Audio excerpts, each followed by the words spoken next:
السميع العليم من الشيطان اللعين الرجيم. بسم الله الرحمن الرحيم.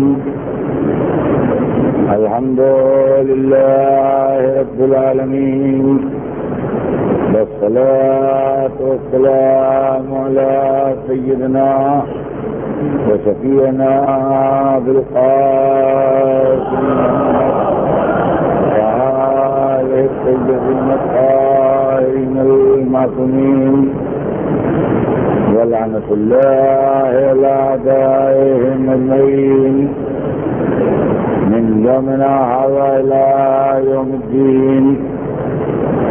أما بعد، فقد قال رسول الله صلى الله عليه وآله وسلم: إني تارك فيكم الثقلين، كتاب الله وعترتي أهل بيتي، ما إن تمسكتم بهما لن تضلوا بعدي، وإنهما لن يفترقا حتى يرد علي الحوض. صلوات الجنة.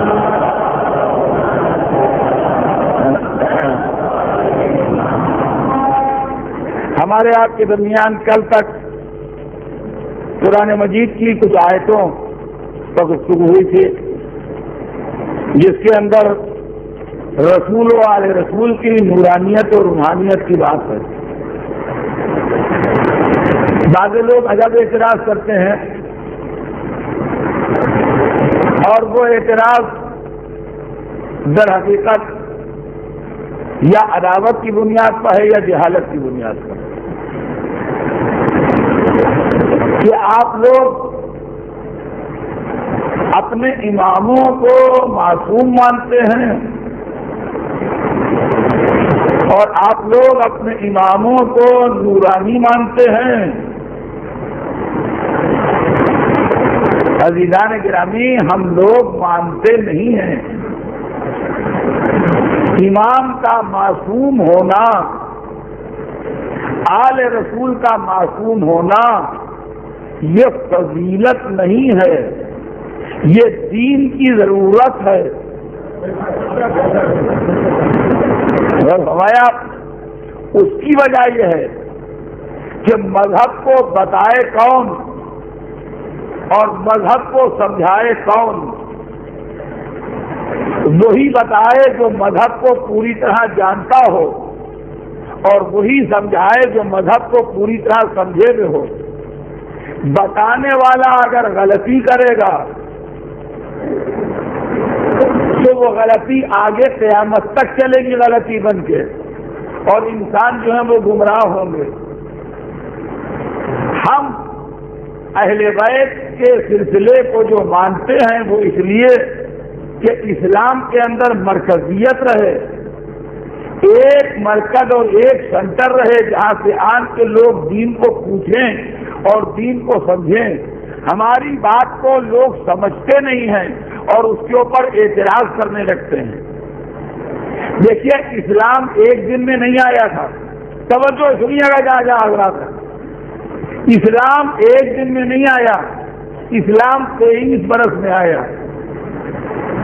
جس طرح آپ کو دین مل گیا کہ ایک کتاب میں سب لکھا ہوا مل گیا، رسول اللہ کے زمانے میں دین کی یہ شکل نہیں تھی کہ مسلمانوں کو ایک کتاب میں لکھا ہوا سب مل گیا ہو. جس طرح آپ کو قرآن مل گیا کہ آپ بازار گئے اور تاج کمپنی سے یا کسی کمپنی سے قرآن لے آئے، اور سورہ الحمد سے لے کے سورہ ناس تک سب پورے اس کے اندر ایک جگہ پر ہے.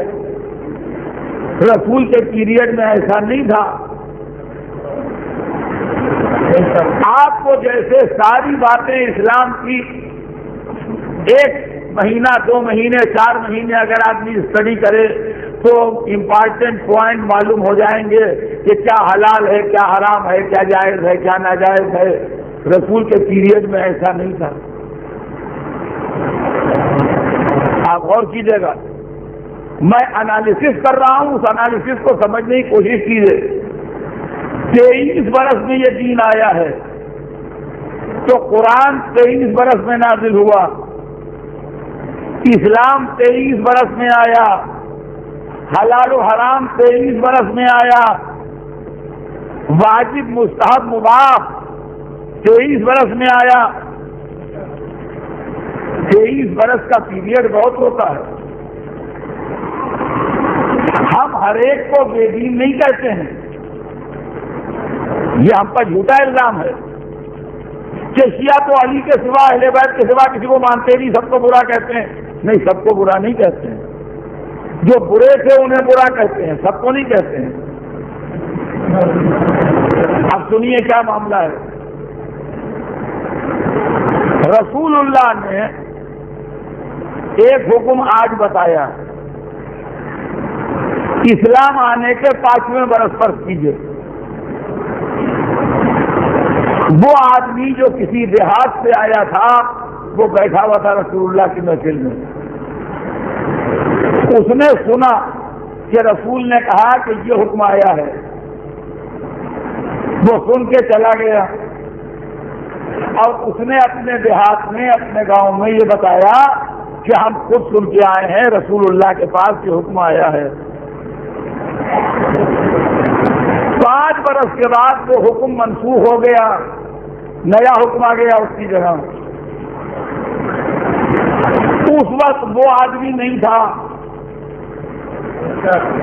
اس زمانے میں ریڈیو، اخبار، ٹیلی ویژن بھی نہیں تھے کہ ساری دنیا میں اعلان ہو جائے کہ یہ حکم بدل گیا ہے۔ وہ انٹیریئر میں ایک دیہات میں رہتا ہے، اس نے سنا اور اپنے لوگوں کو بتایا۔ 5 برس کے بعد جو حکم آیا وہ اس نے سنا نہیں، تو وہ وہی پرانا والا آرڈر کے اوپر عمل کر رہا ہے۔ اب دوسری بستی میں اس کو دوسرا آدمی ملا، اس نے کہا حکم رسول یہ ہے، اس نے کہا تم غلط کہتے ہو، میں نے اپنے کانوں سے سنا ہے حکم رسول یہ ہے۔ اختلاف آیا کہ نہیں آیا؟ ایک پوائنٹ۔ دوسرا پوائنٹ، ہر آدمی کی سمجھ ایک سی نہیں ہوتی ہے، سمجھنے کی صلاحیت ایک سی نہیں ہوتی ہے۔ میں مجلس پڑھتا ہوں، آپ 10 آدمیوں سے الگ الگ بلا کے پوچھ لیجئے، اپنی حیثیت اور سمجھ پر بتائیں گے لوگ، ہر ایک طرح کی بات نہیں بتائے گا۔ تو رسول کی محفل میں بیٹھنے والے سمجھدار بھی ہوتے تھے، ناسمجھ بھی ہوتے تھے، بات جو بالکل صحیح سمجھ لیں وہ بھی ہوتے تھے، جو بات کو سمجھنے میں غلطی کر جائیں وہ بھی ہوتے تھے۔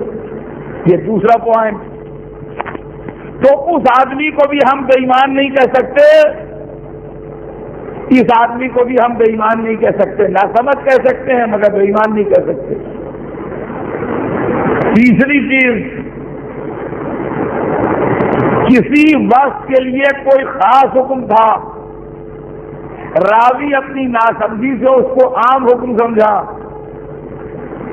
یعنی ایک آدمی ڈائبیٹک تھا، اس نے رسول اللہ سے پوچھا کہ یا رسول اللہ میں شربت پیوں؟ آپ نے فرمایا نہیں شربت نہ پیو۔ وہ کونے میں بیٹھا تھا، وہ سمجھا یہ حکم عام ہے، جبکہ وہ حکم خاص تھا۔ جو آدمی ڈائبیٹک تھا اس کے لیے شربت مضر تھا، انہوں نے کہا یا رسول اللہ میں شربت پیوں؟ کہا نہیں تم شربت نہ پیو۔ وہ سمجھا رسول نے شربت کو منع کیا ہے۔ اب جو وہ اپنی بستی میں پہنچا تو انہوں نے کہا اے خبردار کوئی شربت نہ پیے، رسول نے شربت کو منع کیا ہے۔ یہ تیسری کوالٹی قسم ہے آدمیوں کی۔ اس طریقے سے بھی احکام بدلے ہیں۔ چوتھی قسم وہ ہے کہ جنہوں نے واقعاً جان بوجھ کے حلال کو حرام بتایا، اپنی کسی پالیسی کی وجہ سے حرام کو حلال بتایا گڑبڑ کی۔ تو زیادہ سے زیادہ ہم یہ کہہ سکتے ہیں کہ 25% آدمیوں نے گڑبڑ کی، لیکن 75% آدمی برے نہیں تھے، مگر ہوئی ان سے بھی غلطی۔ لہذا اسلام کے پاس ایک ایسا سنٹر ہونا چاہیے، ایک ایسا مرکز ہونا چاہیے، ایک ایسی شخصیت ہونا چاہیے کہ جس کی نالج میں پورا دین ہو، جس کو یہ بھی معلوم ہو ناسخ کیا ہے، منسوخ کیا ہے، وقتی حکم کیا ہے، عام حکم کیا ہے، اور وہ بتا سکے تاکہ اسلام میں الگ الگ راستے نہ بنے، ایک راستہ بنے۔ عالم اسلام علی سے تو بگاڑ بیٹھا، حکومت کی لالچ میں، اقتدار کی فکر میں علی سے تو جھگڑا کر بیٹھے، مگر اسلام کی مرکزیت قائم رکھنے کے لیے کوئی ایسی شخصیت نہ تلاش کر پائے جس کے اندر علی جیسی نالج ہو۔ اور فرمایا نتیجہ یہ ہوا کہ جس کو جو ملا اس نے اس سے مسئلہ پوچھ لیا، اور جو اس کی سمجھ میں آیا اس نے بتا دیا، جس کو جو ملا اس نے پوچھ لیا اور اس کی سمجھ میں جو آیا اس نے بتا دیا۔ انجام یہ ہوا کہ بعد میں انہی کے بتائے ہوئے مسئلے حدیثیں بن گئے، اور اسلام میں اتنی حدیثیں ہو گئی کہ ایک اسلام کے 73 اسلام بن گئے۔ سمجھے آپ اسلام میں اختلاف کیوں ہیں؟ اسلام میں اختلاف اس لیے ہے کہ رسول نے جس کو بتا کے گئے تھے رسول کے ان کے ذریعے سے دین معلوم کرو، جب لوگوں نے پولیٹیکل وجہوں سے ان کو چھوڑ دیا تو جس سے پوچھتے گئے وہ اپنی حیثیت کے مطابق پتہ ہے۔ غور کیا آپ نے؟ تو عزیزان گرامی، یہ ہے قرآن و اہل بیت کی کہانی۔ کا دامن چھوڑ دیا، لہذا قرآن کو کوئی بتانے والا نہیں رہا، قرآن کو کوئی انٹرپریٹ کرنے والا نہیں رہا، قرآن کی کوئی وضاحت کرنے والا نہیں رہا، اور قرآن کے معنی اور مطالب کو کوئی سمجھانے والا نہیں رہا۔ وہ لوگ جو اپنے کو مسلمان کہتے تھے، جن کے گلوں میں قرآن لٹکے ہوئے تھے، انہوں نے ہمیشہ قرآن کے ساتھ کھیل کی۔ کربلا میں کتنے حافظ قرآن جمع تھے جو حسین تیروں کی بارش کر رہے تھے؟ کربلا میں کتنے قرآن پڑھنے والے جمع تھے جن کو قرآن کے تعلیمات سے دور کا بھی کوئی لگاؤ نہیں تھا؟ میرے دوستو، حسین کے عزاداروں، آج 8ویں رات آ گئی، اور آج کی رات ہم آپ حسین کے علمدار کا ماتم کرتے ہیں۔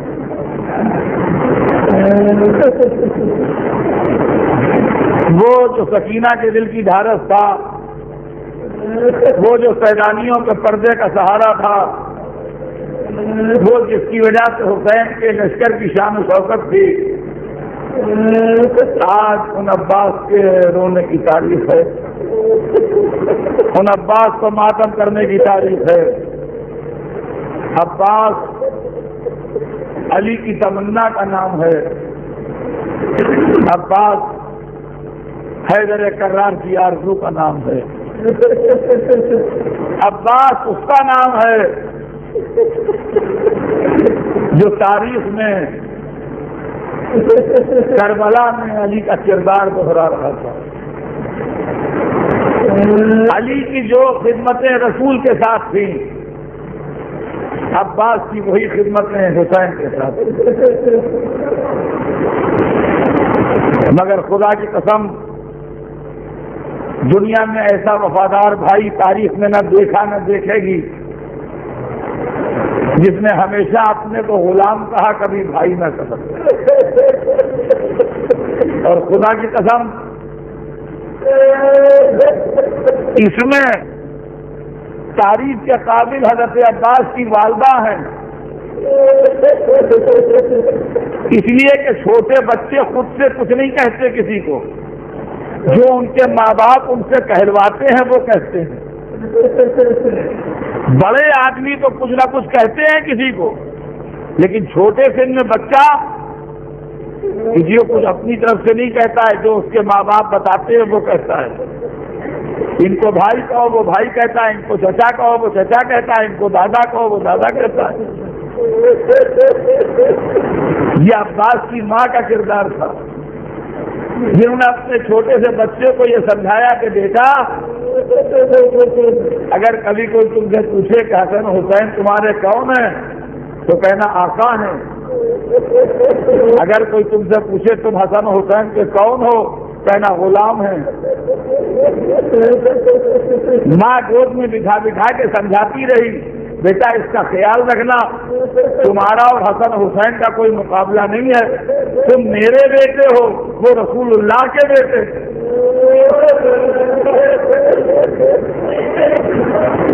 تم میرے بیٹے ہو، ان کی ماں شہزادی ہیں،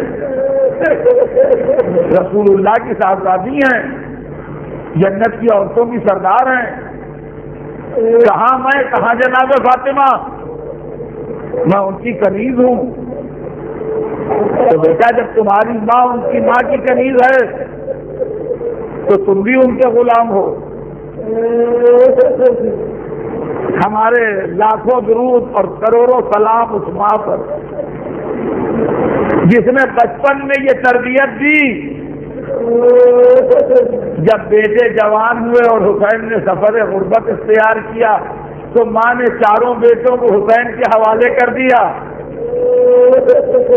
ایک کو بھی اپنے لیے بچا کے نہ رکھا، اور جب چاروں بیٹوں کی شہادت کی خبر سن لی تو جب تک زندہ رہی کبھی اپنے بیٹوں پر روئی نہ، ہمیشہ حسین پر روئی، اور یہ کہا تمہاری رونے والی ماں زندہ ہے، میں اس پر روں گی جس کی ماں نہیں ہے۔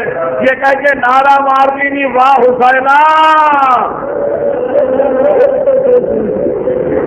عزیزان گرامی، آواز بلند ہے آپ کی، دو چار جملے مسائل کے عرض کرنا۔ ہر وقت سائے کی طرح حسین کے ساتھ رہنے والے عباس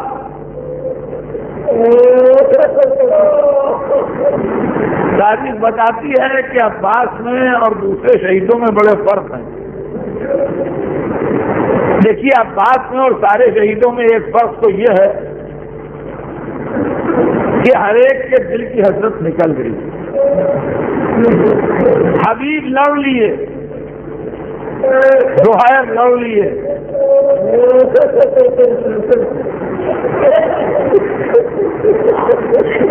مسلم نے اور سجا لڑ لیے، بنی ہاشم کے جوان لڑ لیے۔ عباس اس بہادر کا نام ہے جس کے ہاتھوں میں حکم ایمان کی ہتکڑی پڑی رہی، لڑ نہ سکا، لاکھ لاکھ کہا کہ نہیں بھیا تمہیں لڑنے کی اجازت نہیں۔ جذبات جہاد دل میں گھٹ گھٹ کے رہے۔ 72 شہیدوں میں 71 نے دریا کا رخ نہیں کیا۔ عباس وہ پیاسے ہیں جو دریا میں اترے، مشکیزہ بھرا، چلو میں پانی لیا اور پیاسے نکل آئے۔ عزیزان گرامی، آج تک عباس کے علم میں مشق سکینہ بندھی ہے، آج تک عباس کے علم میں مشق سکینہ بندھی ہے۔ آپ نے کچھ خیال فرمایا نا؟ یہ چچا اور بھتیجی کی محبت کی نشانی ہے۔ بھتیجی نے مشکیزہ دیا تھا، چچا نے علم میں باندھ لیا۔ آج تک بنائے میں کہوں گا وہ ہاتھ تو کٹ گئے جن نے باندھا تھا، آپ کھولے کون؟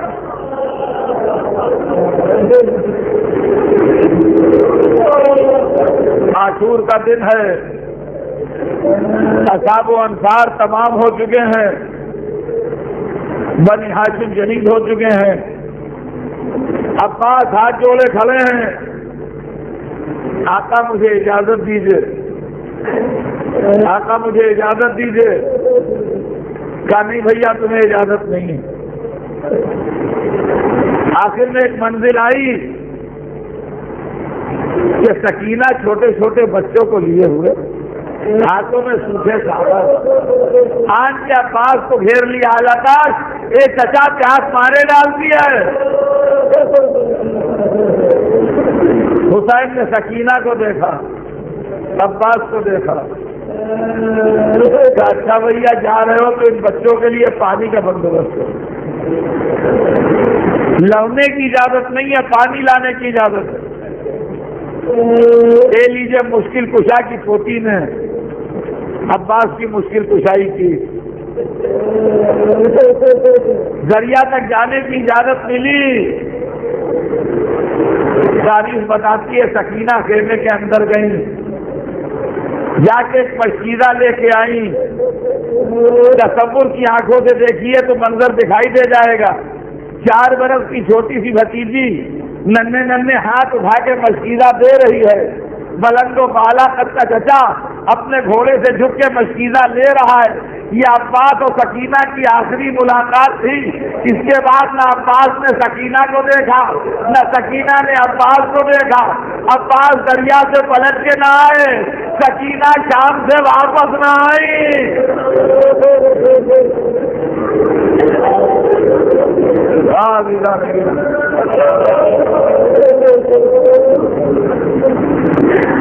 دریا کی طرف گئے، نظر نہ وہ نہیب تھا کہ لشکر پھٹ رہا تھا،